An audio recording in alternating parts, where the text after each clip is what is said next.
Okay, we're going to talk about converting forms.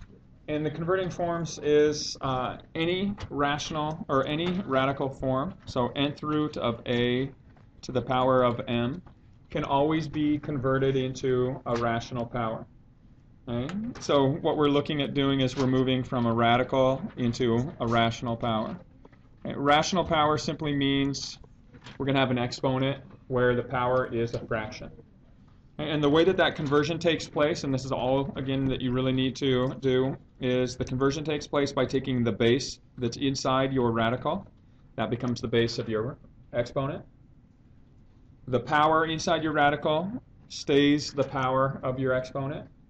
And the only change is this index becomes the denominator of your rational power. Okay, so that's the only change when you convert these, is the index becomes the denominator of your rational power.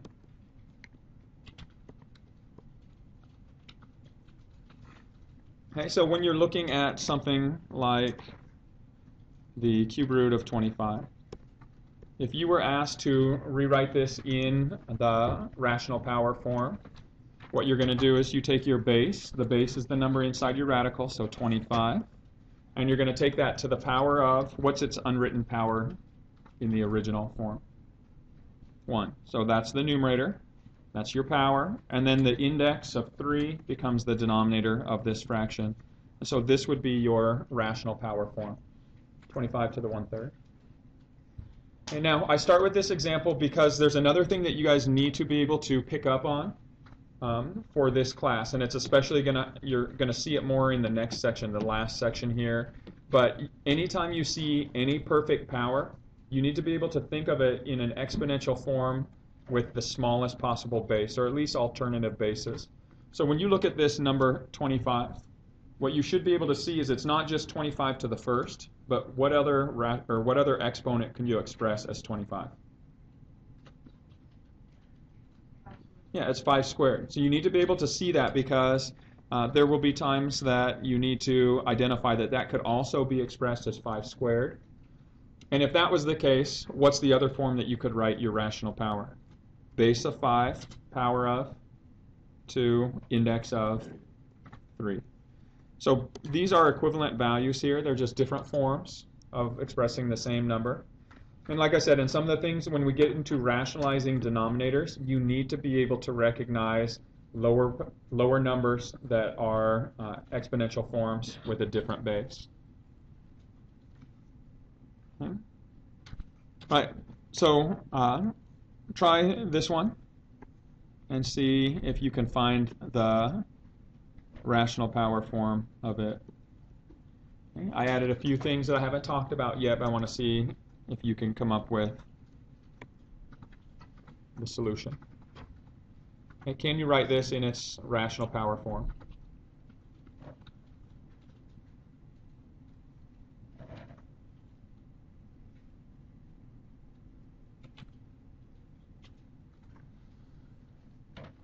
All right, when you approach this, the steps are always the same. So the first step is, what's your base?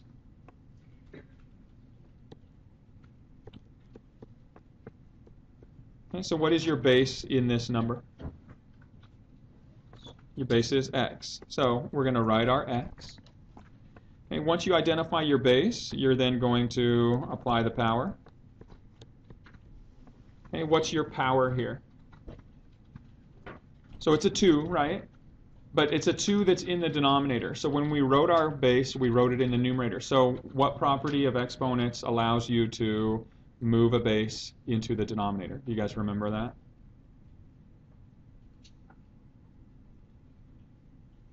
So it's not just a 2, but it's a -2. Remember, the power of -1 or a negative power moves. It either takes the reciprocal of your base, or you can think of it as moving your base from the numerator to the denominator, or vice versa. Okay, so that's applying the power or any properties associated with it. And then finally, you apply the index. Okay, and then remember that power is the numerator of the rational power. and the index is the denominator of the rational power. Okay, so we apply now the denominator, or the index, which is a 3. And so this is your rational power form. The negative identifies that the base gets moved to the denominator, the power of 2 is shown, and then the index of 3 is shown. So in the first one, you're looking at a base of t. There's step 1, power of 3, step 2, and then the index of 4 becomes the denominator of that rational power. So there would be your rational power form. Okay, B, same idea. Take your base of x, your power of 2, but it's in the denominator, so you need to assign it a -2. The index is 5. So there would be your rational power.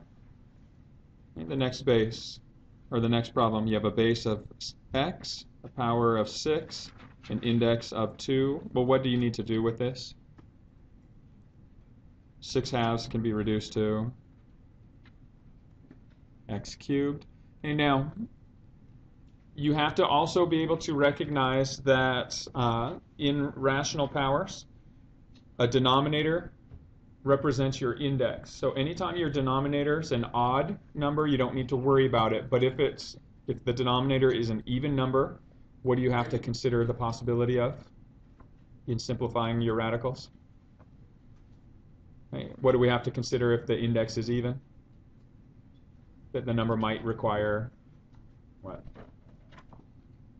Absolute values. Okay, so let's test this. So if we look at this original form, if x is a negative when taken to an even power becomes a positive, could you take the square root of that? Yeah, so it fits. You can have a negative in for x. So we need to test that in this simplified form. If x was a negative in this simplified form and then we cubed it, would that guarantee our answer would never be negative? No. So what do we need around the x here? Absolute value. So even with rational powers, you need to be able to recognize that an even denominator represents an even indexed root. And then the final example, we have our base of t, our power of 7, our index of 2. Again, remember the unwritten index of a square root is a 2. Okay, now, when you're just asked to convert from one form to the next, you don't always have to simplify what you're looking at. You can have an improper fraction as your rational power. So you could leave this as t to the 7/2. And now, if you were working to simplify this radical, so if we were looking here at the square root of t to the 7, the way that you would simplify it is how many groups of 2 can you remove from 7? You can remove 3 groups of 2, so that comes out as a t cubed. And then how many t's would be left inside the radical if you removed 3 groups of 2? 1. And so this would be your simplified form, which means t cubed times t to the 1/2 is technically another way that you could express that. But if you're just being asked to convert forms, you can leave an improper fraction in your power.